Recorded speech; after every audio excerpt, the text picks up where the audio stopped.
It's that time. That time where we go to the past to check out a game and see if it's still worth a replay today.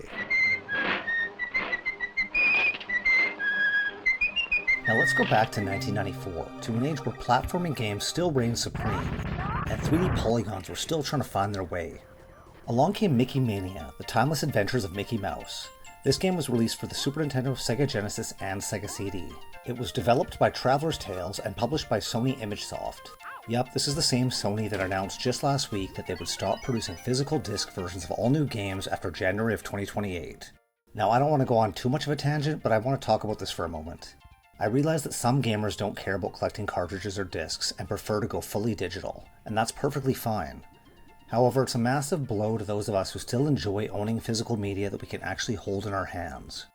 I don't see why we can't have both options available, and I know I'm not the only one who feels this way. With physical games, there's a real sense of ownership. You can lend a game to a friend, trade it in towards your next console or big release, or simply enjoy having it as part of your collection. Much like a library preserves books for future generations, physical media helps preserve gaming history and allows others to experience it years down the road. Digital games are certainly convenient, but convenience alone isn't enough to replace everything that physical media offers. Back in the day, it was an absolute joy to visit your local game store and see what new games had arrived. I loved browsing the shelves, checking out the used game section, and hunting for that hidden gem at a great price. It's an experience I still enjoy to this day, and I don't plan on giving it up anytime soon. By moving farther away from physical media, I think the industry is overlooking a large group of gamers who still value that experience and want to keep it alive. But anyways, enough about that, let's check out Mickey Mania for the Super Nintendo. Now the story follows Mickey Mouse as he relives some of his most thrilling moments of his career from 1928 to 1990. Along the way, you'll fight mini-bosses, search for Pluto, and try to make it to the last chapter. The graphics are great and the levels are all very colorful and visually appealing.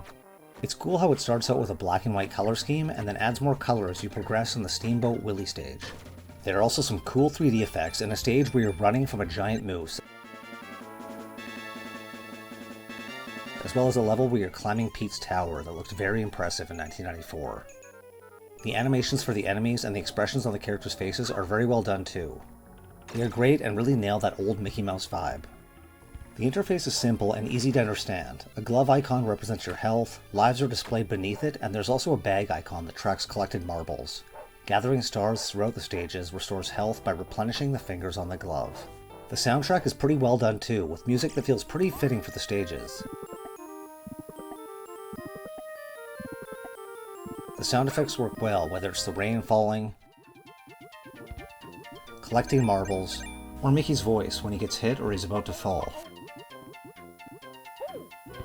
Now for the gameplay. What I love is that the controls are easy to master. You jump with the B button, which is always nice to see on a Super Nintendo controller. Mickey can be controlled while airborne, which feels nice and responsive. The X, Y, and A buttons are used for throwing any marbles you've collected. One thing to point out is that there are some annoying load times which can feel slightly long for a game like this. What you may not have expected when you pick this game up is the difficulty this game throws at you. You may think it's just a cute little Mickey game for kids, but you'd be wrong. The opening stage eases you in gently enough. Enemies are easy to avoid or defeat, and everything seems manageable. Then the second stage arrives, and suddenly enemies explode when defeated, leaving you scrambling to avoid taking damage. From there, the difficulty steadily ramps up. It feels like everything is out to get you. Falling branches or rocks that you barely have time to react to. Sometimes it just feels like an enemy came out of nowhere.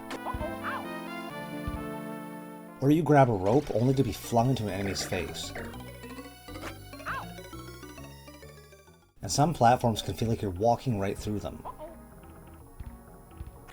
This is probably my biggest criticism of the game. Success often comes down to trial and error rather than pure skill. The game expects you to memorize hazards and enemy placements through repeated attempts. There are also a few light puzzle elements scattered throughout the levels. Most of them are simple enough to solve, although there are a couple of moments where the solution isn't immediately obvious. Regardless, once you've played a few times, you can memorize the enemy patterns and make progress. Until maybe you reach the second to last stage, where enemies are all over and feel sometimes they were put there just to make your life miserable. It can feel like an unfair challenge, but once you finally make it past that spiked platform section, or past those enemies, it feels as though you've made it through the impossible. On normal difficulty, you begin with 1 continue and up to 5 lives. Fortunately, when you die, you start very close where you left off. That's a welcome feature, because with only a single continue, most players probably won't finish the game on their first attempt. If you are struggling, don't feel bad about lowering the difficulty. Easy mode gives you 3 continues, making the experience much more forgiving for anyone hoping to complete the game in a single sitting. All in all, the game takes roughly 1 to 1.5 hours for experienced players, or 2 hours and up for players not beating every stage their first try. So, can I recommend this game as worth a replay in 2026? Yes, but with a few exceptions. If you're an experienced gamer who enjoys challenging platformers and doesn't mind a healthy dose of trial and error gameplay, there's still a lot to appreciate here. The presentation remains charming, the controls are solid, and the game offers a surprisingly tough challenge beneath its Disney exterior. However, if you're looking for a more casual Mickey Mouse platformer, I'd skip this one. I'd recommend checking out Disney Illusion Island instead. It's a much more approachable experience while still delivering plenty of Disney charm. Thanks for watching, don't forget to give a like and subscribe, and I'll see you in the next video.